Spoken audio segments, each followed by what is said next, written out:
Bismillahirrahmanirrahim. Assalamualaikum warahmatullahi wabarakatuh. Salam sejahtera untuk kita semua. Salam Om Swastiastu, Namo Buddhaya, salam kebajikan. Selamat pagi para audiens. Selamat datang di webinar Health Education yang diselenggarakan oleh KKN BBM UNER kelompok 138 yang menyongsong tema mengenal ASI lebih dalam dan penanganan ASI seret.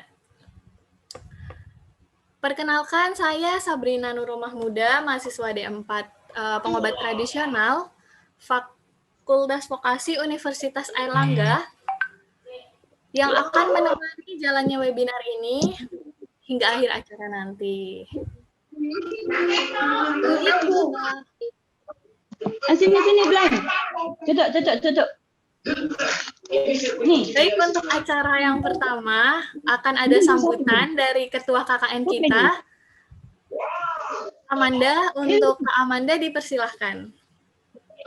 Ibrahim. Terima kasih Sabrina. Assalamualaikum warahmatullahi wabarakatuh. Selamat pagi para hadirin semua. Alhamdulillah, puji syukur patut kita haturkan kepada Tuhan Yang Maha Esa, karena hanya kehendaknya lah acara webinar pada pagi ini bisa dilaksanakan dengan lancar. Puji syukur tak henti-hentinya kita ucapkan kepada Yang Maha Kuasa. Meskipun di tengah masa pandemi seperti sekarang ini, kita semua masih diberikan nikmatnya dan kesempatan untuk berkumpul dan bermain di pagi hari ini dengan keadaan sehat walafiat.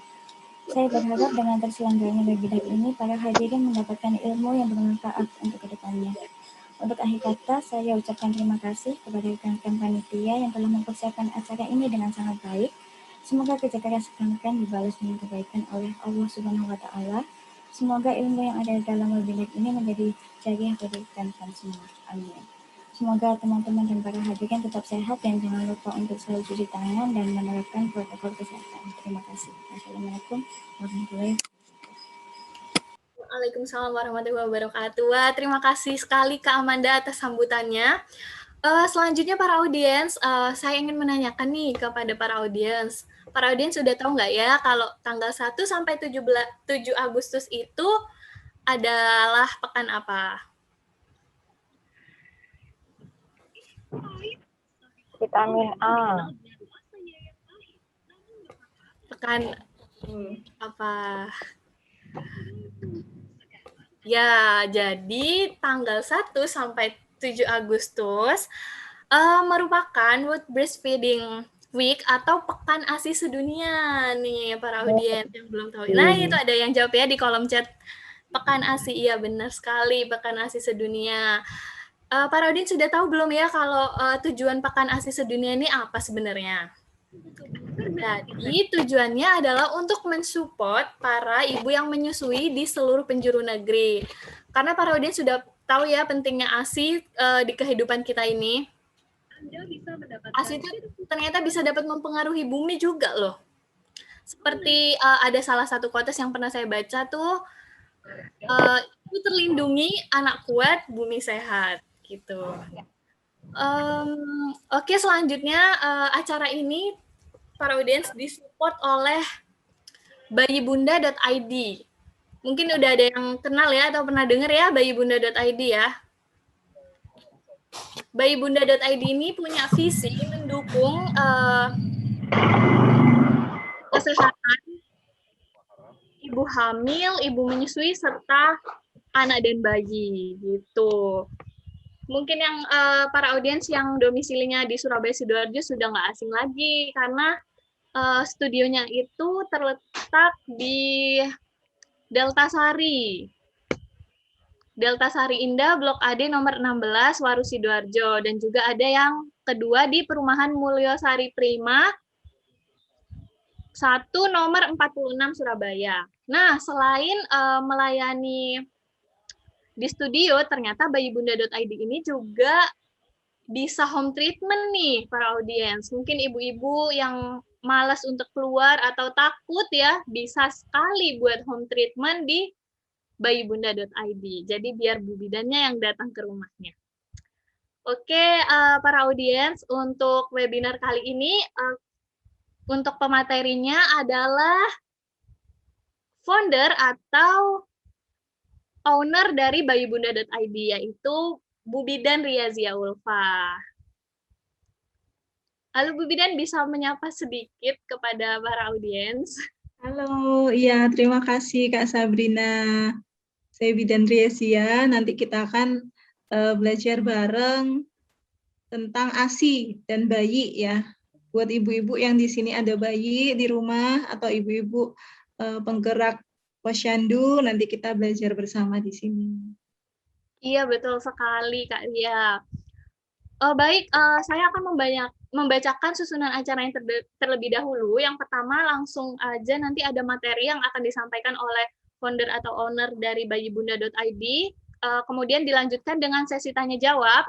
Dan ini nih yang paling ditunggu-tunggu nih ibu-ibu dan para audiens, yaitu ada pembagian e-voucher treatment di bayibunda.id sebanyak 7 voucher loh, banyak ya. Jadi stay tune, jangan ditinggal-tinggal biar siapa tahu kalian beruntung dapat e-vouchernya ya. Untuk mempersingkat waktu, mungkin bisa langsung saja kita beralih ke materi yang akan disampaikan oleh Bu Bidan Riazia. Kami persilahkan Bu Bidan. Terima kasih. Terima kasih Kak Sabrina. Assalamualaikum warahmatullahi wabarakatuh, bunda-bunda semuanya. Mungkin ada Bapak juga di sini ya. Selamat pagi, semoga semuanya sehat ya.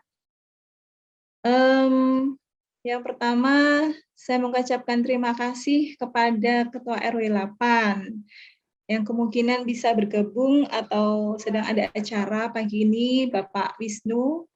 Kemudian Humas RW 8, Bapak Teguh, yang kemarin siang menghubungi saya, memastikan bahwa ada acara dan terselenggara di wilayah Geluran, meskipun melalui online.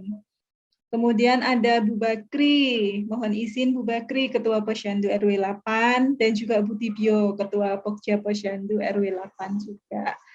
Nah, mungkin ada ibu-ibu di luar wilayah Geluran, yang bergabung melalui link dari Bayibunda tadi, selamat datang. Terima kasih juga sudah bergabung. Mari kita belajar bersama demi generasi penerus kita ya. Ini memang saya pilih topiknya, saya dan teman-teman KKN pilih topiknya ini tentang ASI. Betapa ASI itu adalah cairan yang ajaib ya. Cairan yang sudah diberikan Allah, diberikan Tuhan kepada setiap wanita yang melahirkan.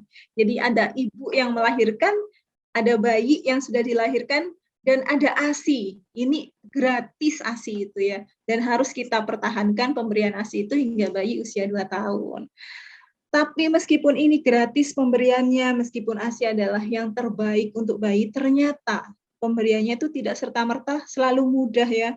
Apalagi kalau ada godaan, bayiku nggak bisa nenen, bayiku harus ditambah susu formula, kayak gitu. Itu pasti menjadi dilema sendiri buat ibu-ibu ya. Boleh kita mulai share screen-nya, Kak? Kak Intan.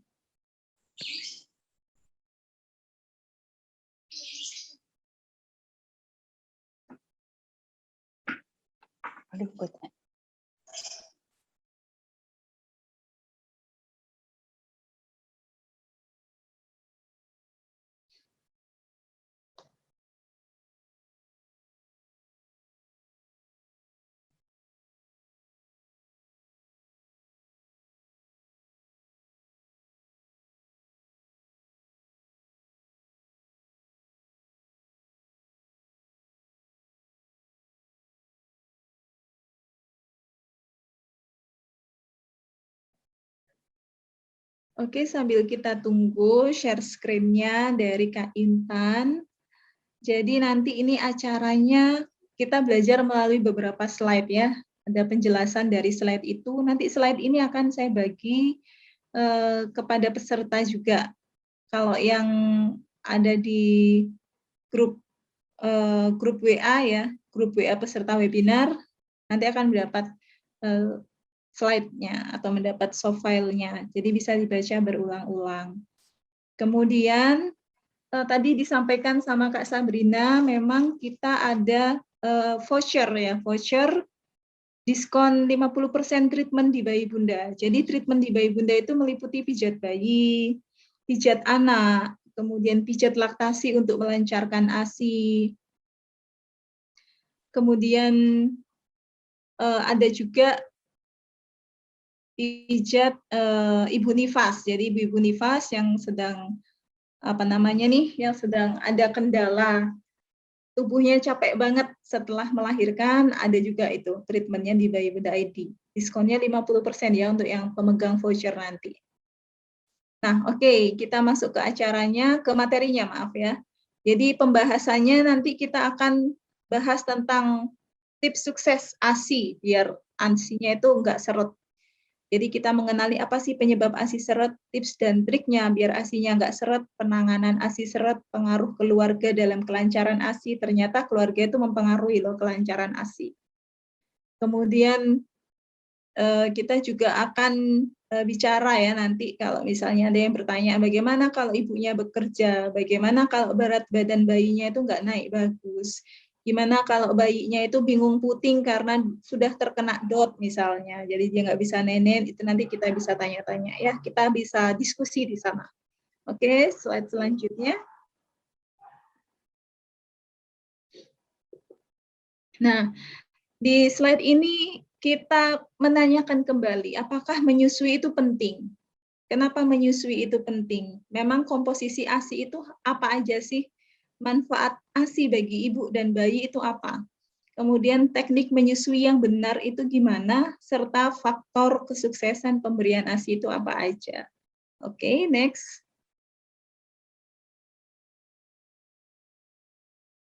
Menyusui itu sebagai dasar kehidupan ya. Jadi tidak hanya bermanfaat secara fisik, tapi juga secara psikis. Kalau fisik itu berpengaruh pada tumbuh kembang bayinya ya. Jadi berat badan bayinya tambah, bayinya juga tambah gede. Kemudian psikis itu adalah mentalnya seorang bayi. Itu juga akan dikuatkan ya dalam proses menyusui itu. Karena ibu yang menyusui itu sesungguhnya sedang menyalurkan rasa cintanya kepada bayi, sedang menyalurkan bahwa dia sangat menyayangi bayi melalui proses menyusui itu sendiri. Next. Nah, ada rekomendasi dari WHO. WHO itu Badan Kesehatan Dunia ya, sama UNICEF itu juga Badan Kesehatan Dunia, dalam upaya mendukung ASI eksklusif. Jadi keduanya baik WHO dan UNICEF itu matur ya, matur itu ngendikan atau merekomendasikan bahwa pada 1 jam pertama setelah lahir itu setiap ibu harus melakukan inisiasi menyusu dini. Ya, jadi bayinya itu ditempel di dadanya ibu 1 jam setelah lahiran. Ada enggak di sini ibu-ibu yang kemarin pas lahiran seperti itu? Nanti bisa cerita-cerita ya.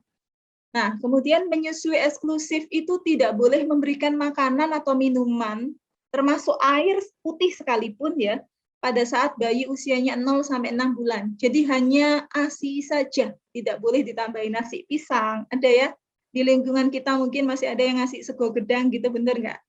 Nah, itu nggak boleh sebenarnya ya. Eksklusif itu 0 sampai 6 bulan hanya ASI. Kemudian menyusui sesuai dengan keinginan bayi, baik pagi atau malam hari. Kalau bahasa Inggrisnya namanya on demand. Jadi sesuai keinginan bayi, nggak usah dikasih jam. Kapanpun bayi pengen nenen, rewel, langsung aja disusuin. Kemudian kita juga harus menghindari penggunaan botol dot dan empeng. Karena ketiganya ini, baik botol dot, empeng, itu mengganggu perlekatan ya, kalau kita sebut namanya perlekatan mulut bayi. Jadi dia nanti nggak pinter menyusu kepada ibu, tapi pinternya ngedot. Akhirnya lama-kelamaan ASINya seret. Oke, next. Nah, ini dikatakan ASI itu sebagai upaya pencegahan malnutrisi.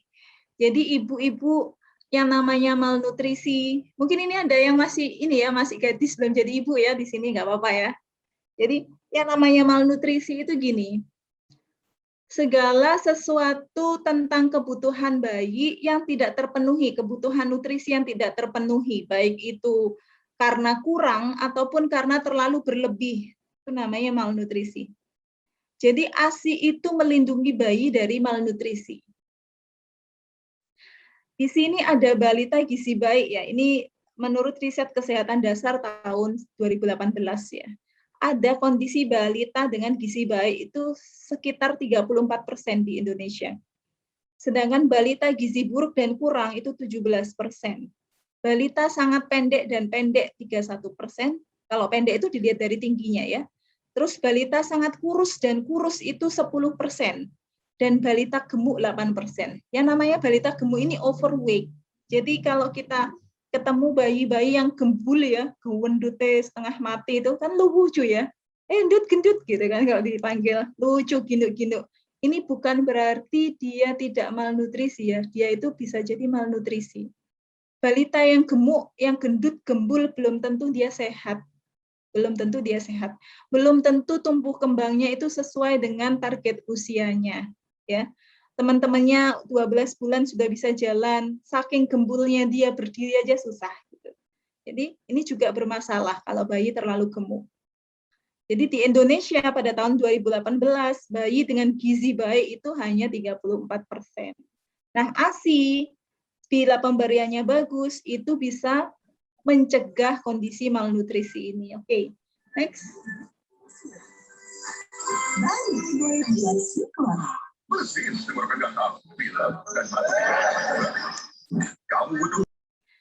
Boleh di-unmute dulu bunda-bunda yang lupa belum meng-unmute ya. Belum mute. Kemudian kita lanjut ASI dalam situasi krisis ya. Yang namanya ASI ini sangat aman bahkan pada situasi krisis sekalipun. Yang dimaksud situasi krisis itu misalnya terjadi bencana, baik itu tanah longsor, banjir bandang, kemudian gempa bumi, itu namanya situasi krisis. Dan ASI itu sangat aman ya bagi bayi dalam situasi krisis. Kenapa dikatakan sangat aman? Karena pada situasi krisis akses air bersih itu kurang. Ya, kemudian pelayanan kesehatan itu terbatas. Bila sang bayi ini masih bisa bersama ibu, itu suatu keajaiban yang luar biasa ya. Jadi dia cuma nenen aja ke ibunya itu selamat ya. Tapi kalau bayi dengan susu formula, kita pasti bingung. Mana dotnya, mana susunya, mana cara membersihkan dotnya ini harus steril, sedangkan airnya nggak ada, kayak gitu ya. Makanya ASI itu sangat membantu dalam situasi krisis. Oke, next. Nah, ini ada kata-kata ASI sebagai salah satu upaya memutuskan rantai kemiskinan. Pada 1000 hari pertama kehidupan, mungkin ibu-ibu yang punya bayi sudah pernah mendengar pentingnya 1000 hari pertama kehidupan. Apa sih itu Bu Bidan 1000 hari pertama kehidupan? Jadi yang namanya 1000 hari pertama kehidupan itu dimulai pada saat ibu itu mengandung bayi. Pas hamil itu sudah dihitung sampai bayinya usia 2 tahun. Ini penting sekali, ya. Nanti kalau itu dihitung jadinya 1000 hari. Nah, pemberian ASI eksklusif yang dilanjutkan hingga 2 tahun itu bisa menurunkan angka kesakitan dan kematian bayi, serta mengurangi risiko penyakit kronis dan membantu perkembangan bayi. Disebut juga di sini bahwa pemberian ASI karena dia bisa mengurangi sakitnya bayi, maka dia juga bisa menurunkan biaya berobat atau health cost ya. Kalau biaya berobat ini turun, otomatis kita tidak perlu membayar banyak ya untuk berobat bayinya. Sekaligus menyusui itu erat kaitannya dengan perkembangan IQ-nya anak. Ada penelitian yang dilakukan oleh Badan Kesehatan Dunia, WHO, anak-anak yang mendapatkan ASI itu IQ-nya lebih tinggi 2,6 poin daripada anak yang tidak mendapatkan ASI. Jadi ini adalah penelitian ya, ibu-ibu, gitu. Oke, jadi inilah yang disebutkan bahwa ASI itu bisa memutuskan rantai kemiskinan. Kalau bayinya nggak sakit, kita nggak perlu berobat ke dokter. Kalau bayinya dapat ASI, IQ anaknya tinggi, di masa dewasa dia bisa lebih pintar dan lebih bagus dalam bekerjanya. Gitu. Oke, next.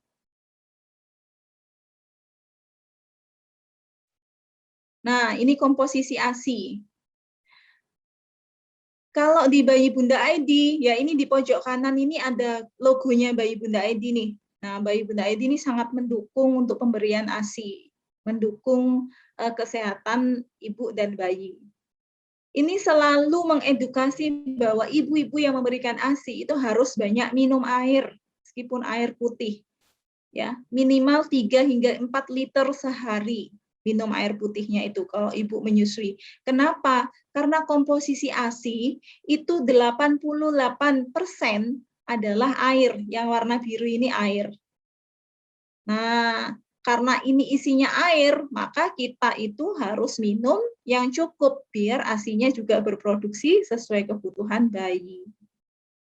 Kemudian karena ini komposisi air, ya, komposisinya air yang paling banyak, lemak, protein, laktosanya dan vitamin-vitaminnya itu tidak terlalu banyak, maka bayi itu tidak perlu ditambahin air, ya.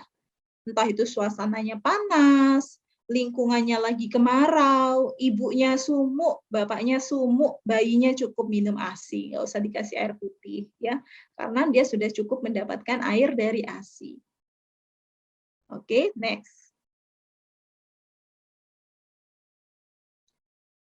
Ibu-ibu mungkin yang barusan lahiran, pas mencet-mencet payudaranya, udah keluar ASI belum ya? Ternyata keluarnya kuning-kuning, sedikit pisang.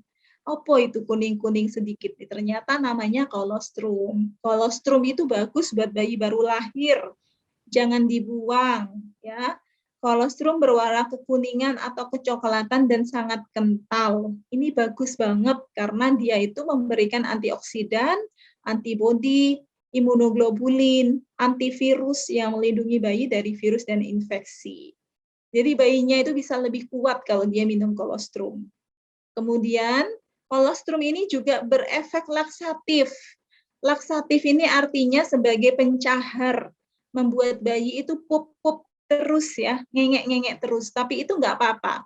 Si bayi tidak diare, tapi justru dia mengeluarkan bilirubin namanya, mengeluarkan zat kuning. Jadi kalau ibu-ibu ketemu bayinya atau bayi tetangganya kok kuning, habis lahiran kok bayimu kuning ya, nah itu disuruh menyusuin aja. Karena ASI mengandung zat laksatif untuk zat laksatif ini membuang kuning pada tubuh bayi, gampangnya seperti itu. Kemudian ASI juga mempertahankan saluran cerna dari penyakit ya, jadi penyakitnya disuruh pergi sama ASI itu. Kemudian ASI juga memberi perlindungan dengan melapisi dinding usus bayi yang belum menutup sempurna. Oke, next.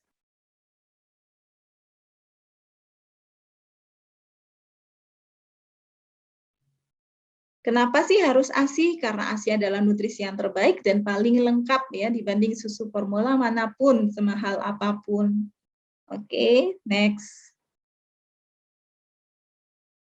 ASI sebagai kekebalan tubuh tadi sudah dijelaskan ya bahwa dia itu memusnahkan bakteri, memusnahkan virus, serta dia menjadi antibodi atau kekuatan pada tubuh bayi sehingga dia bisa melawan infeksi.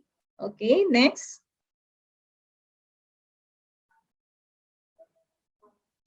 ASI sebagai tumbuh kembang anak. Tadi sudah saya jelaskan juga di depan bahwa penelitian yang dilaksanakan oleh Badan Kesehatan Dunia ya, ini juga dilaksanakan oleh Angelson dan kawan-kawan tahun 2011 tuh, memperlihatkan bahwa bayi yang mendapatkan ASI kurang dari 3 bulan, berarti cuma dapat ASI 3 bulan aja, itu IQ-nya lebih rendah daripada bayi yang mendapat ASI 6 bulan. Jadi semakin dia lama mendapatkan ASI, IQ-nya akan lebih bagus. Kemudian ASI juga berpengaruh terhadap perilaku anak di kemudian hari, menstimulasi perkembangan otak anak, merangsang perhatian anak kepada dunia luar, serta menciptakan kelekatan atau attachment. Ya, bahasa mudahnya itu kelekatan. Nemplok terus ambil ibu nagi gitu ya, kurang lebih. Oke, next. Manfaat ASI, manfaat bagi ibu, tentu saja tanpa perlu persiapan ya, cuman buka kancing baju aja udah kasih ASI bisa. Kemudian membantu proses penyembuhan masa nifas. Masa nifas ini masa-masa di mana rahim itu yang tadinya membesar banget waktu hamil, itu dia kembali seukuran telur ayam. Rahim itu bisa kembali ya, dari yang gede banget pas hamil jadi ke seukuran telur ayam. Itu butuh proses. Nah, prosesnya ini dibantu dengan cara menyusui. Kok bisa? Karena pada saat menyusui, rahim itu berkontraksi. Berkontraksi jadi makin kecil, dan kembali ke ukuran semula. Kemudian ASI juga lebih bersih, lebih murah dan praktis, nggak usah beli. Kemudian ASI juga dapat berfungsi sebagai KB alami. Orang-orang yang menyusui, ibu-ibu yang menyusui, yang secara eksklusif, nggak dicampur sama susu formula, ini bisa KB alami. Ya, dia bisa tidak hamil meskipun nggak pakai suntik, nggak pakai apa-apa, nggak pakai pil, sampai usia bayinya 3 bulan. Setelah itu tolong KB ya ibu-ibu ya, biar nggak kesundulan bahasa Jawanya. Kemudian mempererat hubungan batin antara ibu dan anak. Sedangkan ASI buat bayi itu mengandung semua nutrisi yang dibutuhkan bayi. Jadi ibu-ibu di sini yang memberikan ASI itu jangan khawatir bahwa bayiku kok nang kurang ASINya. Kalau bayiku lapar gimana? Ya sudah, kasih aja ASI. ASI itu mengandung semua zat nutrisi yang dibutuhkan bayi. Kemudian ASI komposisinya juga berubah-ubah sesuai dengan kebutuhan bayi. Untuk bayi yang usianya 1 bulan dengan bayi yang usianya 4 bulan, tentu saja berbeda komposisinya ya. Bahkan komposisi ASI itu dipengaruhi oleh apa yang ibu makan. Kalau hari ini makan seafood, besok makan daging, tentu saja ASINya beda ya. Kandungannya, proteinnya, yang kemarin protein ikan laut, yang sekarang protein dari hewan darat, kayak gitu. Sedangkan susu formula, coba kalau Anda beli susu formula usia 0 sampai 6 bulan, kemasannya sama ya, produknya sama ya, itu aja. Jadi kalau bisa memberikan ASI, itu adalah makanan yang terbaik buat bayi, mari kita perjuangkan. Kemudian ASI juga mengandung zat kekebalan, ASI tidak menyebabkan alergi, serta ASI juga mudah dicerna dan selalu tersedia dengan suhu yang tepat. Ini kalau menyusui secara langsung suhunya pasti hangat ya, enak kan ya? Bayi selalu mendapat makanan yang hangat langsung dari nenen bundanya, langsung dari payudara ibunya. Kalau kita bikin susu formula, kita masih kepanasan. Ya, tunggu dulu ya, Dek. Nah, gitu. Atau terlalu dingin airnya, wah ini tak masak air lagi lah itu biar hangat gitu. Itu kesusahannya kalau kita pakai susu formula. Oke, next. Tanda ASI cukup. Ada yang sering dikeluhkan oleh bunda-bunda ini gini, Bu Bidan, ini ASIku kok sawangannya seret ya, kok kayaknya sedikit ya, cukup nggak ini buat bayiku nanti? Nah, yang namanya ASI cukup, itu ada beberapa tanda ya, tidak hanya ASI banyak aja, ASI banyak bisa jadi memang tanda yang paling membuat kita tentram lah ya, ASIku akhirnya ini mentang-mentang nggak gitu kan. Nah, tapi tanda yang lain yang harus kita perhatikan adalah ini, sebelum disusukan payudaranya terasa tegang, tapi habis disusukan lebih lembut. Nah, itu berarti ASINya mampu dihabiskan oleh bayi, diserap oleh bayinya pada saat proses menyusui. Kemudian berat badan bayinya naik sesuai dengan umur, sesuai dengan target KMS. Ibu-ibu harus datang ke posyandu ya. Ini ada ketua posyandunya kayaknya di sini nih.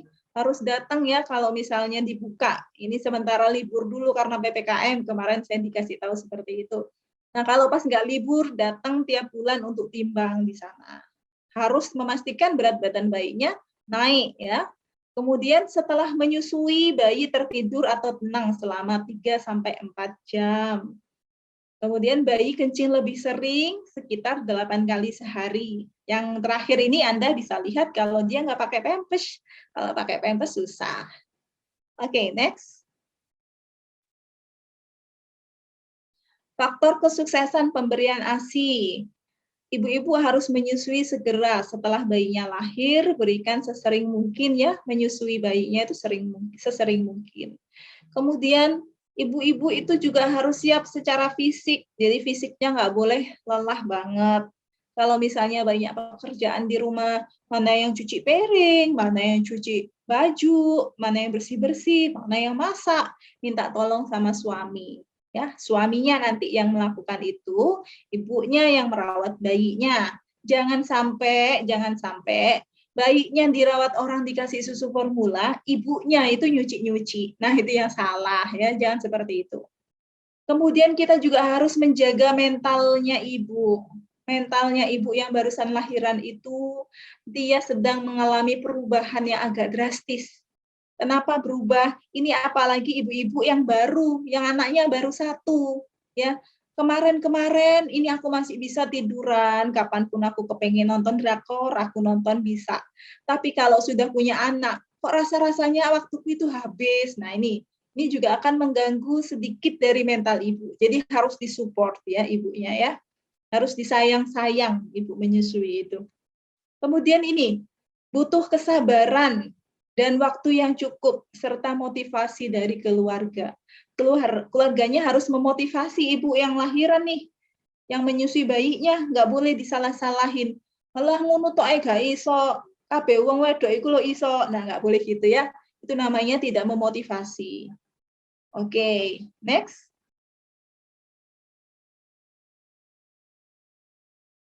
Ini prinsip produksi ASI kalau digambarkan kayak gini. Ini bayi, ini ibunya.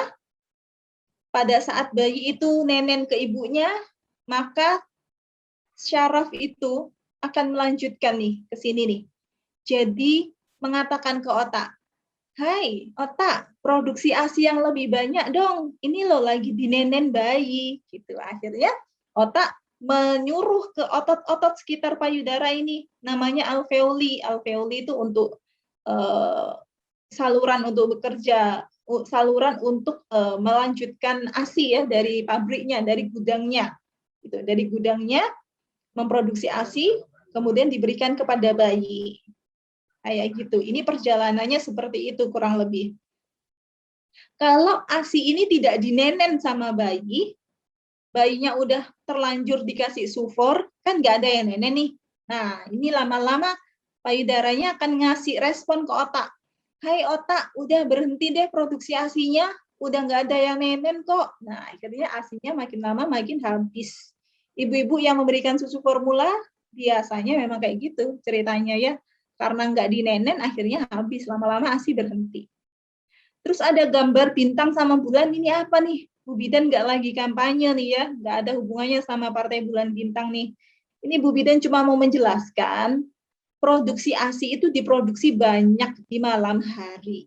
Karena malam hari produksi ASI banyak, maka menyusuilah meskipun malam hari. Jangan sampai malam hari bayinya dibiarin pakai susu dot gitu ya, susu formula dikasih dot, ibunya tidur. Nah, ini juga lama-lama akan serut ASINya. Tetaplah menyusui meskipun malam. Oke, next. Nah, ini ada beberapa bunda yang datang ke bayi bunda nih. Ada namanya Bunda Intan, Bunda Novi, Bunda Siska, Bunda Nurul. Ini sama semua ya kasusnya. ASIku seret kalau dipumping cuma 10-20 mili. Nah, akhirnya pakai sufor gimana nih gitu. Nanti kita ngobrolin ini nih, ngobrolin caranya biar nggak seret nih. Yuk lanjut aja, next. Ini juga ASI seret nih, banyak yang datang ke bayi bunda. Tanya gimana caranya biar nggak seret. Next. Nah, penyebabnya ini nih ternyata. Perlekatan mulut bayi tidak benar. Kenapa kok tidak benar? Karena penggunaan dot. Bayi yang sudah kadung minum dot itu sudah pasti akan kesulitan pada saat nyusu ke bundanya. Kemudian frekuensi dan waktu menyusui. Si bunda ini nggak sabar, ya. Mungkin ibu-ibu baru nih atau ibu-ibu yang terlanjur sudah punya bayi lagi, sudah punya anak lagi ya, kakak-kakaknya repot sama anak-anak yang lain. Akhirnya dia kasih susu formula. Akhirnya frekuensi dan waktu menyusui kurang, ASINya jadi seret.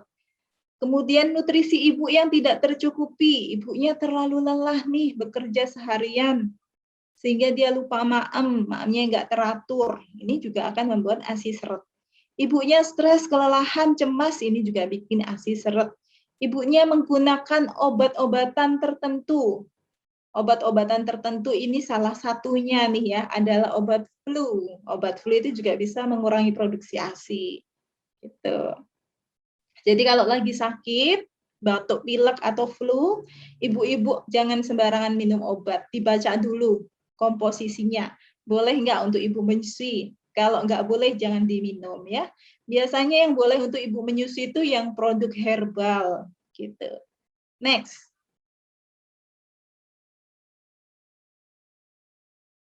Perlekatan mulut bayi ini salah nih, karena biasanya dia pakai dot kayak gini. Ini juga salah. Ini biasanya karena dia pakai dot. Oke, kita langsung lihat yang benar yang mana nih. Next. Ini juga salah. Karena dia hanya nenen di puting. Ini nggak benar nih kalau cuma nenen di puting. Oke, next. Nah, penyebabnya yang nggak benar itu biasanya karena ini loh. Kan tadi saya bilang, kenapa sih nggak boleh pakai dot? Nah, ini sayang, karena ini sayang. Kalau dot itu sekalian dipencet cuma sedikit aja, maksrut gitu, itu sudah keluar susunya nih. Nah, jadi bayi tidak perlu susah-susah untuk memerah ASI. Tapi dia cuma mencet sedikit aja udah keluar. Sedangkan pada saat proses menyusui secara langsung, yang terjadi tidak seperti ini. Yang terjadi adalah ini. Coba next. Slide-nya next dulu. Next lagi. Next lagi. Next lagi. Next lagi. Terus. Terus.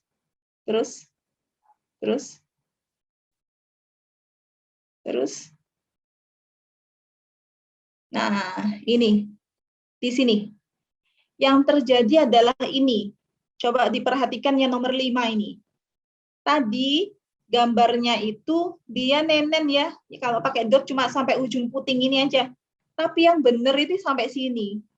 Untuk bayi-bayi ASI itu yang benar sampai sini. Jadi dia itu mengambil sebagian besar payudara yang gelap. Yang gelap ini namanya areola ya. Nah, ini gelap. Sampai di sini.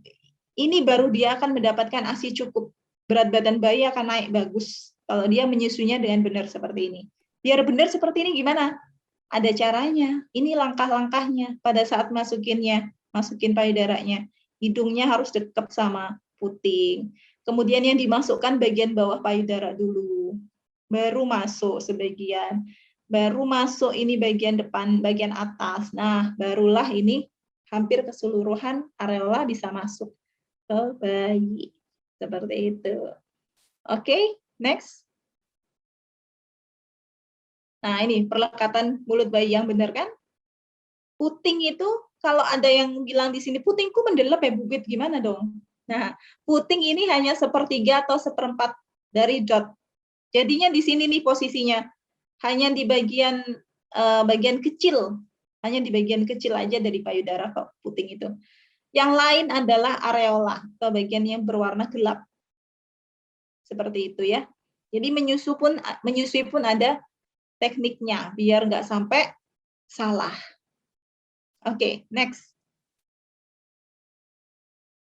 Ini perlekatan yang benar juga ya, seperti ini. Coba dilihat nih gambarnya nih. Bayinya sampai dumble ya. Kalau kita ngomongnya dumble nih nyusunya nih. Betapa ini mulut bayinya ini terbuka lebar sekali hingga mencakup sebagian besar payudara. Nah, bayi-bayi yang seperti ini loh nanti kalau pas menyusu sama bundanya, berat badannya itu naiknya bagus gitu. Jadi coba nanti ibu-ibu di posyandu pas misalnya tanya, bayinya minum apa ini Bu? Minum ASI aja gitu. Coba perhatikan dia neneninnya. Boleh menyusui di sini. Kemarin saya habis ikut kelas tentang menyusui nih. Coba sih tak perhatikan. Oh iya ya ternyata. Kalau bayinya itu mangapnya besar kayak gini. Oh berat badan bayinya bagus nih. Iya bener yang kayak gini nih gitu. Ya. Kemudian kalau misalnya ada yang bermasalah dengan ASI-nya, kemudian dikasih support, ASIku seret deh Bu, gitu misalnya curhat di posyandu gitu. Coba diperhatikan, nyusuin dulu dong, tak lihatnya gitu. Pas dilihat nyusunya, wah iya, ini perlekatannya kurang bagus nih. berdasarkan kelas menyusui kemarin, yang betul nggak kayak gini Bu, coba seperti ini Bu. Nah gitu ya, nanti diajarin ibu-ibu yang menyusui bayinya biar berat badannya naik bagus. Gitu. Oke, next.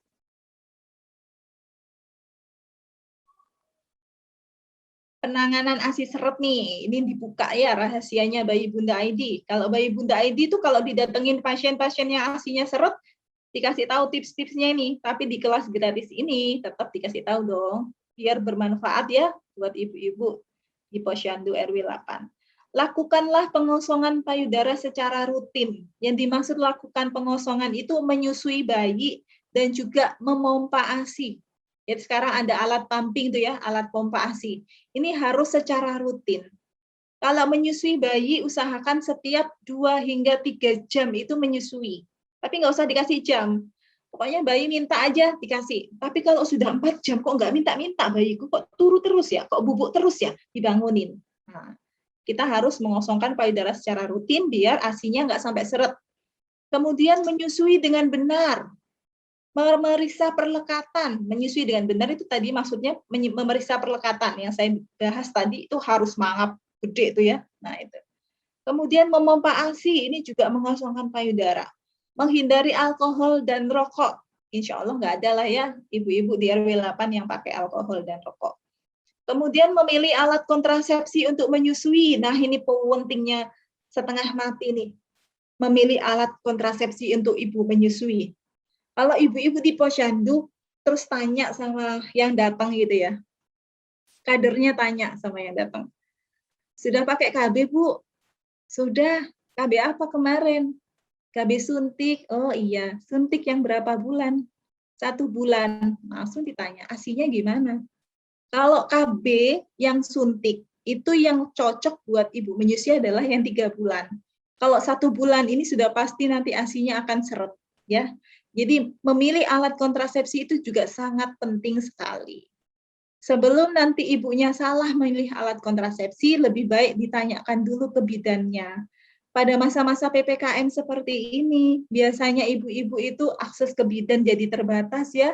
Bu bidannya banyak yang tutup, mungkin kliniknya akhirnya pergi sendiri ke apotek cari pil KB.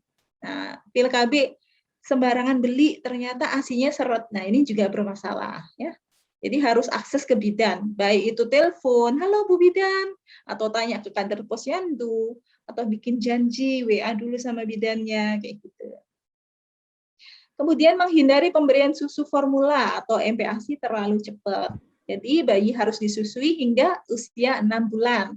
Jangan dikasih sebelum usia 6 bulan ya, jangan dikasih maem. Jangan dikasih susu formula kalau bisa ya. Pemberian susu formula itu nggak boleh tabu bidan.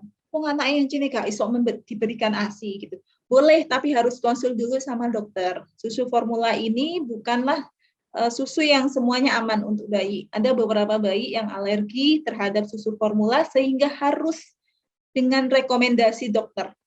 Pak dokternya nanti bilang gini, oh bayi ini sepertinya alergi, silahkan diberikan susu formula yang mereknya ini. Nah, nanti kalau ada apa-apa dengan si bayi, entah itu diare, entah itu gatal badannya dan sebagainya karena alergi, ada yang bertanggung jawab dan bisa memberikan obat. Kayak gitu. Jadi tidak boleh sembarangan memberikan susu formula. Oke, next. Pengaruh keluarga dalam kelancaran ASI, seperti yang saya jelaskan tadi, bahwa ibu yang menyusui itu butuh support ya, butuh didukung. Sehingga suami dan keluarganya itu memegang peranan yang sangat penting. Harus ikut berpartisipasi aktif dalam merawat si kecil. Berarti biarkan ibunya itu fokus, biarkan ibu menyusui ini fokus terhadap si kecil. Jangan diganggu. Suaminya minta tolong untuk membantu pekerjaan rumah yang lain. Jadi suaminya yang nyuci baju atau suaminya yang belikan makan kalau misalnya nggak bisa masak ya. Biarkan ibu merawat si kecil, biarkan ibu menyusui. Gitu. Kalau Anda yang ngasih susu, yang suaminya yang ngasih susu formula, ibunya disuruh bersih-bersih, disuruh masak sampai capek sendiri, ya itu akhirnya kita tidak bisa memberikan makanan yang terbaik buat bayi kita, ya. Oke, next. ini juga sama seperti yang saya jelaskan tadi, tapi kalau bisa ya, pada saat datang ke bidan atau datang ke bayi bunda ataupun ngobrol sama kader posyandu, kalau bisa suaminya juga turut serta. Kalau misalnya nggak bisa pun, misalnya lagi kerja, ya nanti matur ke ibunya. Nanti cerita-cerita ya sama suaminya ya apa yang akan dilakukan di rumah, biar klop gitu loh. Biar klop, perjuangannya biar klop. Nanti kalau nggak klop, misalnya suaminya nggak mau tahu, ya itu kan urusan rumah kan urusanmu, urusan anak juga urusanmu, urusan bukan cuma kerja. Nah itu nanti repot ya. Jadi kalau bisa sih bertemu bersama suaminya juga.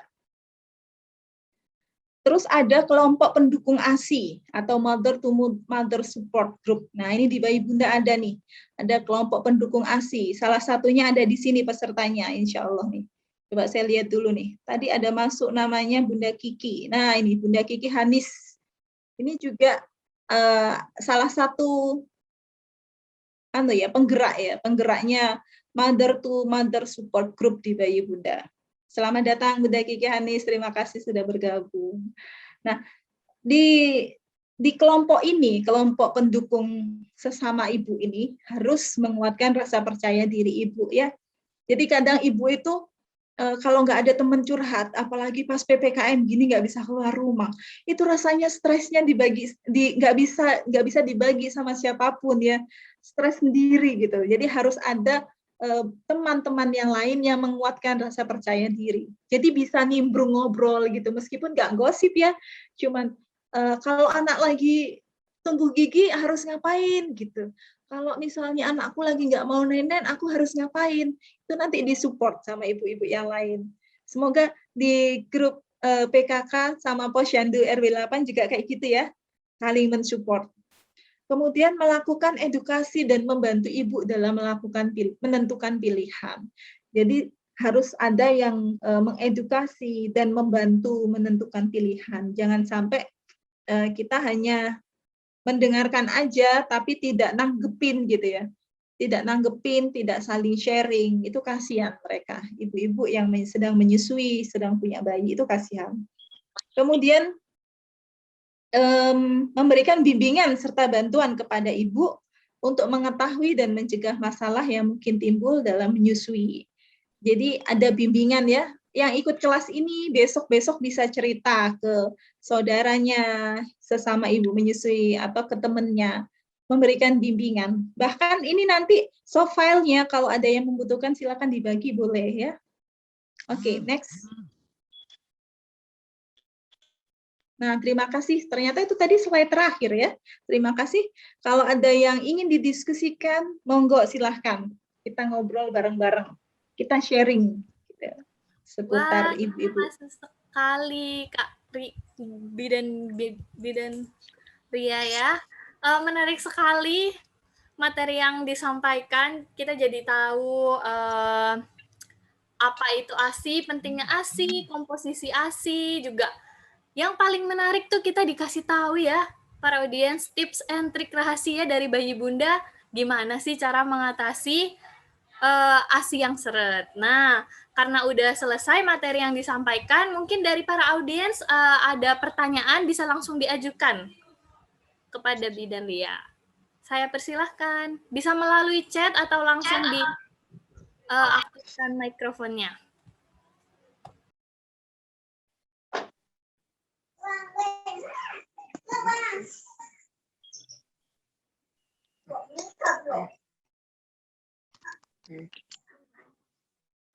Nah, ini ada satu pertanyaan. Mohon izin boleh tanya?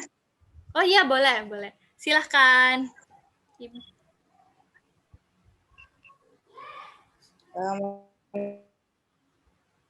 Izin memperkenalkan diri.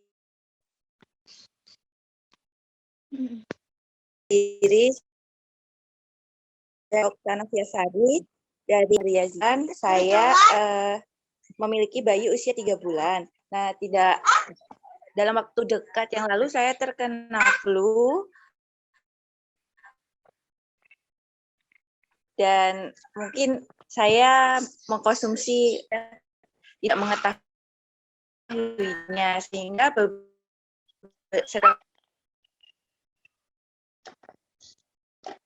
saya mulai sembuh, itu ASI 90 itu jadi habis sakit itu memang badan itu enggak mampu buat ngompar, rasanya itu pingin rebahan aja. Nah, itu mungkin edukasi yang belum saya dapatkan dan saya dapatkan pada siang hari ini.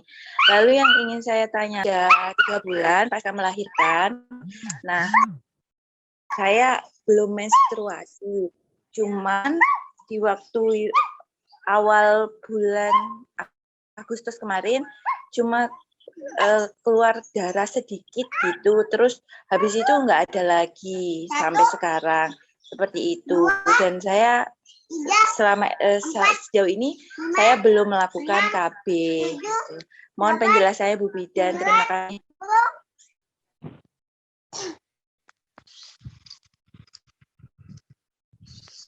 Oke, langsung dijawab aja ya, Kak Sabrina ya. Mohon izin biar saya tidak lupa. Iya, boleh Bu Bidan, silahkan. Oke, terima kasih Kak Sabrina. Jadi ini tadi pertanyaannya Bunda Alfi. Bunda Alfi itu punya bayi usianya 3 bulan ya. Kemudian beberapa waktu lalu sempat flu. Dan terlewat tuh minum obatnya kayaknya bisa bikin ASI seret nih gitu. Atau memang badannya yang lagi drop, lagi fisiknya butuh istirahat lebih sehingga pumpingnya mungkin nggak rutin, sehingga mungkin menyusui bayinya juga berkurang frekuensinya, terus ASINya jadi seret. Nah, memang pada ibu-ibu yang lagi sakit, yang lagi fisiknya lagi ngedrop itu butuh recovery ya, butuh penyembuhan, butuh masa-masa untuk istirahat, itu tidak apa-apa. Kalau Anda bisa memperjuangkan pengosongan payudara dengan cara yang rutin, insya Allah turunnya itu nggak terlalu drastis nanti Ibu Anda, Bunda Alfi. Nah, yang bisa dilakukan apa? Yang pertama untuk meningkatkan produksi ASINya lagi ya, ada namanya power pumping. Mungkin ada yang sudah pernah dengar di sini, power pumping itu adalah pumping atau memerah ASI 1 jam di malam hari.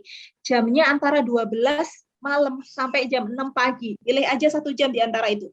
Misalnya, sambil tahajudan, aku tak pumping nanti habis sholat tahajud, jam 3 aku pumping sampai jam 4. Kebetulan bayiku lagi tidur.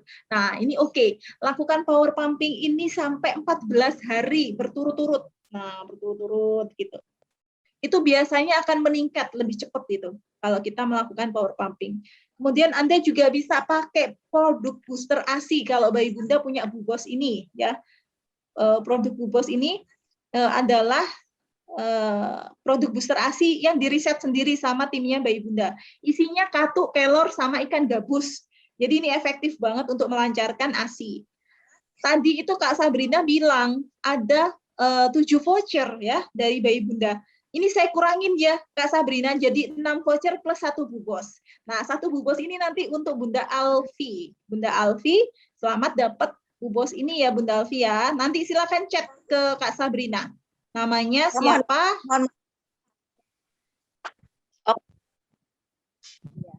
Okta, bukan Bunda Alfi, Bunda Okta. Oh, yang tanya Bunda Okta ya? Oh, sorry. Berarti ini untuk Bunda Okta, sayang. Yang tanya ini tadi yang ada keluhan sama produksi ASINya. Jadi Bunda Okta langsung chat Kak Sabrina ya. Ini bisa, ini kalau dijual di bayi Bunda harganya 59.000, tapi ini untuk Anda nanti ongkirnya ditanggung sama Bunda Okta ya. Kalau berminat ambil ini gratis, ongkirnya ditanggung Bunda Okta. Oke. Kemudian selain penggunaan booster ASI, Anda juga bisa pijat laktasi. Masih di rumah. Masih ada? Boleh saya lanjutin ya? Anda juga bisa pijat laktasi sendiri. Ada di link YouTube-nya Bayi Bunda. Bayi Bunda punya link YouTube namanya Bayi Bunda Channel. Di sana ada tutorial pijat laktasi juga. Silakan dipraktekkan. Kemudian untuk kondisi yang belum mens sejak awal Agustus, tapi keluar darah sedikit sampai dengan sekarang. Nah, untuk ibu-ibu yang menyusui, apalagi yang menyusui eksklusif, ini relate sama pertanyaan dari Bunda Wardah Zuhri nih, sekalian aja dijawab ya. Bagaimana mekanismenya kok bisa kalau menyusui jadi KB alami. Jadi pada saat ibu itu lahiran, estrogen dan progesteron keduanya adalah hormon yang dia tinggi saat kehamilan. Itu tiba-tiba turun, drop, cerut gitu, turun kayak roller coaster gitu ya, turun banget. Kemudian diganti oleh hormon menyusui oksitosin dan progesteron yang tinggi. Oksitosin dan prolaktin, oksitosin dan prolaktin yang tinggi. Jadi estrogen dan progesteronnya rendah, oksitosin dan prolaktinnya yang tinggi. Oksitosin dan prolaktin ini bermanfaat sekali untuk proses menyusui bayi. Nah, estrogen sama progesteronnya kemana? Ada sih, tapi sedikit banget. Kalau bayi itu frekuensi menyusunya kurang, maka hormon yang namanya estrogen dan progesteron tadi itu akan perlahan naik lagi. Nah, pada saat dia di kondisi atau dalam dosis tertentu di dalam tubuh kita, itu akan menimbulkan ovulasi yang namanya estrogen dan progesteron. Ovulasi memicu menstruasi atau memicu haid. Kalau Anda menyusui bayi dengan cara eksklusif, ya, apalagi untuk ibu-ibu usia bayinya 0 sampai 3 bulan, Anda kan tidak dapat ovulasi tuh. Ovulasi itu pelepasan telur. Jadi telurnya itu dikeluarkan dari gedangnya telur ya, dari ovarium namanya. Kalau Anda menyusui bayi secara eksklusif, si telur ini nggak keluar. Nah, itu makanya Anda tidak mendapat menstruasi. Kalau si telur ini nggak keluar, meskipun ada sperma suami masuk berenang-renang gitu ya, nggak ketemu sama telur, ya nggak hamil. Akhirnya jadilah KB alami. Tapi ada tapinya. Si bayi ini dia akan mulai makan itu usianya 6 bulan kan ya. Atau frekuensi menyusunya sudah mulai terganggu di usia 4 bulan. Kok bilang terganggu, Bu Bit? Iya, karena di usia ini tumbuh kembang bayinya sudah sampai di tahap dia bisa toleh-toleh. Nah, pas toleh-toleh ini ya, kalau dia nenen ada bapaknya lewat, dia nggak fokus nenen melihat bapaknya, dia suka dikudang, suka diajak bermain bercanda. Nah, akhirnya apa? Frekuensinya menyusunya jadi kurang, bisa berkurang nih di saat itu. Belum lagi kalau si bayi ini sudah kena susu formula karena cuti 3 bulan kerja ibu habis, akhirnya ibu mendapatkan menstruasi di situ. Nah, ini sudah tidak bisa dipakai KB alami lagi, ya. Jadi setelah 3 bulan, better menggunakan KB betulan ya, KB pakai alat atau KB pakai obat. Itu jawaban untuk Bunda Wardah Zuhri, dan ini juga jawaban untuk Bunda Okta tadi, oke? Gitu ya. Jadi keluar darah sedikit-sedikit, menstruasi sedikit-sedikit itu nggak apa-apa. Itu karena Anda sedang menstruasi. Sedang menyusui, sorry. Kayak gitu. Semoga bisa dipahami ya. Boleh dilanjutkan pertanyaan yang lain? Semoga terjawab ya Bunda. Sekarang bisa dilanjut dengan pertanyaan yang lain atau ini saya bacakan yang di room chat aja ya Bunda, Bu Bidan. Siap. Nah, ada pertanyaan dari Deli. Bunda Deli, Bu, cara biar relaksasi mandiri anak bingung puting gimana, Bu? Nah, untuk relaksasi Bunda Deli, ya, relaksasi itu kalau ada yang belum tahu adalah proses menyusui kembali setelah rehat beberapa lama, gitu ya. Jadi awalnya dia menyusui bayi, kemudian karena terkendala sesuatu, entah itu ibunya luar kota sehingga bayinya harus dapat susu formula, kemudian ibunya kembali lagi dan ingin menyusui bayinya, itu namanya relaksasi, gitu ya. Nah, relaksasi mandiri itu kayak gimana sih kalau anaknya bingung puting? Bingung putingnya sendiri biasanya karena DOT ya, karena dia pakai susu formula, karena DOT itu bingung dia, nggak bisa nenen ke ibunya. Yang dilakukan adalah perbanyak kontak atau skin to skin kontak. Jadi ibunya gendong bayinya, ya. Kalau bisa langsung ke kulit antar kulit ya. Nggak usah terlalu banyak pakaian ya. Pakai baju minim gitu juga boleh ya. Dalam kamar bayinya juga perbanyak skin to skin kontak. Hindari penggunaan dotnya. Kalau anakku masih membutuhkan susu formulanya gimana? Disendokin, yang dikasih dot. Nah, kemudian bayinya diajarin menyusu. Jadi kebutuhan bayinya itu harus terpenuhi meskipun pakai sufor, tapi dengan sendok ya, dotnya udah nggak dipakai. Dan Anda juga belajar menyusui bayi. Untuk lebih lengkapnya, lebih jelasnya, nanti Bunda Deli bisa konseling langsung ya secara private ke Bayi Bunda ID, nanti dibantuin. Oke, next. Ada pertanyaan lagi dari Ibu Tugas. Bu Bit, apakah bayi menyusui maksimal 2 atau 3 jam berlaku hanya untuk bayi 1 bulan atau sampai 6 bulan ya? Oke, pertanyaan yang bagus, Bunda Tugas. Jadi untuk bayi 2-3 jam menyusui per 2 hingga 3 jam sekali itu berlaku untuk sebenarnya gini prosesnya. Ada namanya kondisi di mana bayi itu dia membutuhkan menyusu lebih sering, yaitu pada saat tumbuh kembangnya mengalami growth spurt atau percepatan pertumbuhan. Bayi-bayi yang mengalami percepatan pertumbuhan, itu dia nenennya lebih sering. Sebelum 2 jam pun dia akan nenen lagi. Tapi berat badannya naiknya bagus, drastis, gitu, naik bagus lah. Kalau ditimbang itu memuaskan pokoknya. Nah itu, bayi-bayi yang lagi growth spurt. Tapi ada kalanya di mana bayi-bayi itu dia sanggup bobok hingga 4 jam atau 5 jam. Tapi sekalinya dia bangun, dia langsung nyusu banyak. Ini biasanya pada bayi-bayi yang udah gede, ya sekitar 6 bulan, 5 bulan, itu kayak gitu. Dia boboknya agak lama, tapi sekalinya dia nenen, dia langsung habiskan banyak ASI. Dari payudara kanan dan payudara kiri, langsung kosong dua-duanya. Itu kayak gitu ya Bunda ya, Bunda Tugas. Semoga bisa menjawab Bunda Tugas. Oke, selanjutnya Bu Bit, kalau pada yang kanan lebih banyak keluar ASI-nya daripada yang kiri, cara biar balance gimana? Oke, kalau PD yang kanan, payudara yang kanan lebih banyak keluar ASI-nya daripada yang kiri. Biar balance gimana? Biasanya kondisi seperti ini, Bunda Ki ya, namanya Bunda Ki. Bunda Ki ini neneninya kan yang kanan tuh. Nah, yang kiri itu langsung diperah, dipumping, bersamaan waktunya dengan bayi nenen. Jadi kalau pas bayi nenen sebelah kanan gitu ya, sebelah kanan sini, yang sini ini langsung dipumping, dipasang alat perah itu loh Bun. Kayak gitu ya. Jadi bayinya nenen kita sambil pumping. Nah, itu cara yang paling gampang biar kedua payudara itu balance cara produksi ASI-nya. Yang kiri menghasilkan berapapun itu nggak usah diurusin, nggak usah dicemaskan. Kita ini pumping itu hanya untuk menstimulasi agar payudara ini ngirim sinyal ke otak. Jadi otaknya langsung bilang, hey payudara kiri, tolong produksi ASI lebih banyak ya. Itu tuh, ada yang kepengen tuh, ada yang sedang menstimulasi payudara kiri. Nah, seperti itu. Kurang lebih kayak gitu ya, Bunda. Next. Ada pertanyaan apa lagi nih? Ini dari Bunda Enik Ahmad. Saya sedang hamil anak ketiga, usia sudah 42 tahun. Apakah akan berpengaruh terhadap ASI saya?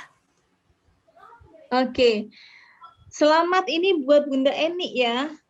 Atas kehamilannya, Bunda Eni hamil anak ketiga, luar biasa nih perjuangan seorang Bunda ya. ASI itu tidak terpengaruhi oleh usia sebenarnya ya. Tapi pada saat kita usianya sudah lebih dewasa gitu, otomatis tugas dan tanggung jawab kita itu biasanya sudah lebih besar ya daripada pada saat kita muda. Tugas tanggung jawab itu apa aja? Bisa jadi anak-anak kita udah memerlukan perhatian lebih gede, memerlukan waktu yang lebih banyak. Itu yang biasanya membuat kita tidak bisa fokus untuk menyusui bayi. Nggak kan yang diurusin bukan cuma bayinya aja, Bu Pit. Ini ada kakak-kakaknya. Nah, ini yang biasanya seperti itu. Akhirnya apa? Akhirnya effort untuk perjuangan untuk memberikan ASI itu agak terganggu. Tapi Bunda Eni jangan patah semangat. Tadi Bu Pit sudah menjelaskan di awal bahwa butuh sekali yang namanya support dari keluarga. Sejak awal ini Bunda Eni sudah matur ya, sudah bilang sama suami, sama orang-orang yang bisa bantu di rumah, tolong ya nanti kalau aku lahiran, aku kepengen menyusui. Nah, kakak-kakaknya ini biasanya butuhnya ini, tolong nanti aku dibantuin ya. Nah, seperti itu. Insya Allah ASI-nya tetap lancar kok Bunda Eni. Tetap ya, semangat. Oke, next. Ini tadi ada yang melanjutkan pertanyaan, Bu Bidan. Betul, saat ini bayi usia 2,5 bulan dan mulai tidur lebih lama, 3-4 jam. Apakah saat bayi tidur, tetap kita bangunkan 2 jam sekali untuk menyusui atau dibiarkan tidur sampai maksimal 4 jam ya, Bu? Oh, ya, sebentar. Ini saya lihat dulu ya. Bayinya usia 2,5 bulan. Dan mulai tidur lebih lama 3 atau 4 jam. Apakah saat bayi tidur 3 atau 4 jam tidur kita tetap bangunkan 2 jam sekali? Enggak ya. Kalau untuk usia 2,5 bulan, silakan di jam keempatnya. Sudah 4 jam nih baru itu dibangunin ya. Terus kita minta anaknya itu menyusunya lebih efektif biar bisa mengosongkan 2 payudara ya. Kalau bisa. Nggak cuma nyut terus tidur lagi, jangan ya. Kalau bisa pas di jam keempat benar-benar dia bangun dan sigap untuk menghabiskan payudara, menghabiskan ASI di payudara kayak gitu. Oke, next. Nah, ini Bunda Deli, boleh langsung saya baca ya, Kak Sabrina ya. Iya, sih. Dari Bunda Deli. Usia anaknya 4 bulan, lagi suka ngemut jari. Itu bukan berarti dia kehausan kan? Nah, ngemut jari ini bisa diartikan kehausan, bisa diartikan dia sedang lapar, atau bisa diartikan yang lain, yaitu dia mulai belajar mengkonsumsi makanan. Ya. Pada usia-usia 4, 5, 6, ini sebenarnya bayi-bayi itu lagi persiapan MPASI atau makanan pendamping ASI. Di usia 6 bulan nanti kita kasih. Nah, ini jangan biarkan dia ngemut tangan, ngemut jari ya. Nanti bisa jadi dia nggak bisa lepas dari jarinya itu. Kasih mainan seperti titer atau yang warna yang bulat-bulat itu ya. Nah, itu dia bisa genggam gini. Ini fungsinya memang untuk dia melatih dia meraih sesuatu kemudian masuk ke mulutnya. Kayak gitu. Melatih dia makan. Benernya. Tapi belum waktunya makan, jadi jangan dikasih ya. Oke, next. Oke, Bu Bidan, ini pertanyaan terakhir ya dari Bunda Jahnisa Melinda. Anak saya usia 5 bulan, Bu Bid. Kalau nyusu nggak lama. Baru 5 menit udah lepas lagi, apalagi kalau mau tidur. Gimana ya biar bisa menyusui lama? Biar bisa menyusui lama, oke. Untuk bayi-bayi yang usianya 5 bulan, sayang dia sudah mulai tidak fokus ya kalau lagi nenen. Karena dia sudah mampu untuk mengeksplorasi kondisi ruangannya sekitar, tolah-tolah gitu. Jadi pada saat sesi menyusui, silahkan diatur kondisi ruangannya itu sangat senyap. Ya, sangat senyap. Jadi nggak ada suara orang, nggak ada orang yang lalu lalang, karena senyap kan ya. Nah, lampu boleh diredupkan biar dia lebih fokus untuk nenen. Biasanya bayi-bayi yang usia 5 bulan, 6 bulan, itu kenaikan berat badannya agak kurang karena dia nggak fokus nenen. Kayak gitu. Oke, ini tadi sudah sampai pertanyaan terakhir ya, Kak Sabrina ya. Iya, benar sekali Bu Bidan. Karena kita udah nggak terasa udah hampir 2 jam ya Bu Bidan menemani. Oh iya. Sudah lama ya. Nah, ini aja boleh nanti. Ini ternyata materinya relate sekali dengan yang diundang hari ini, yang masuk hari ini. Untuk ibu-ibu yang sudah bergabung, terima kasih banyak. Bila ada pertanyaan yang belum terjawab, bisa berdiskusi di Instagramnya Bayi Bunda ID ya. Silakan masuk ke Instagramnya Bayi Bunda ID. Matur nuwun untuk pengurus Posyandu RW 8 yang diwakili oleh Ibu Bakri, Ibu Dibyo, Bapak RW, Pak Wisnu, Pak Humas, Pak Teguh, gitu.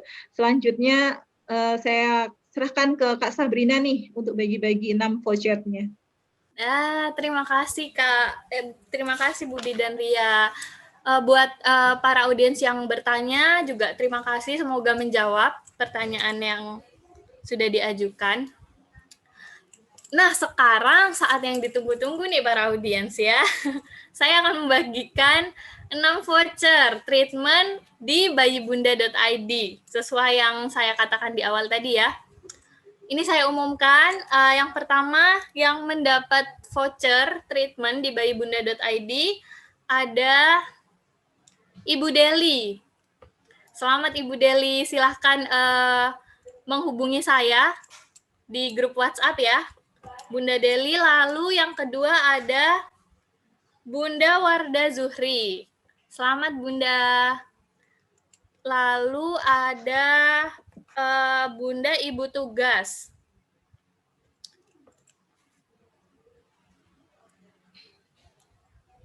Lalu ada Bunda Ki.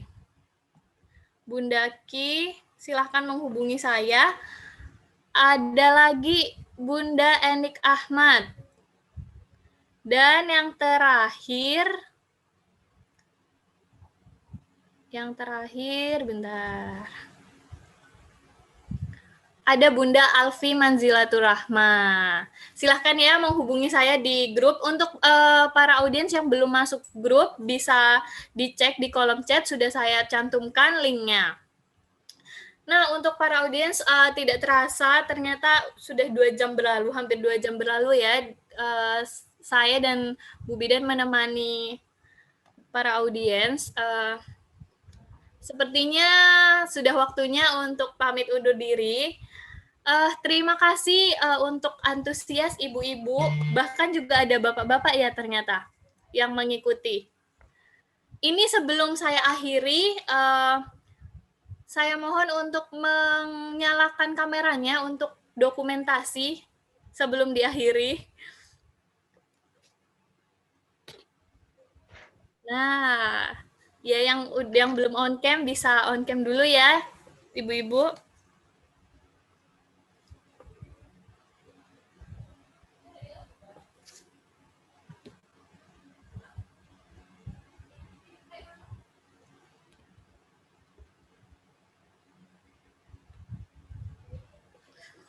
Nah, oke. Sepertinya sudah ya. Saya pandu dalam hitungan ketiga ya. Untuk si dokumentasi, untuk bersiap-siap. Oke. 1, 2, 3. Sekali lagi mungkin ya. 1, 2, 3. Oke, terima kasih banyak. Seru sekali acara webinar kali ini karena para pesertanya pada semangat-semangat ya, antusias banget. Semoga ilmu yang kita dapat hari ini bisa diimplementasikan di kehidupan kita.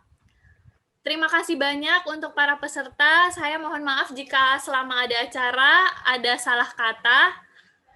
Saya akhiri. Wassalamualaikum warahmatullahi wabarakatuh.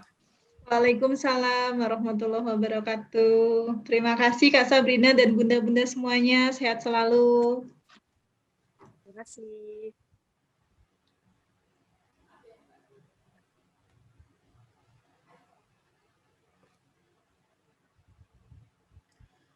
Alifia.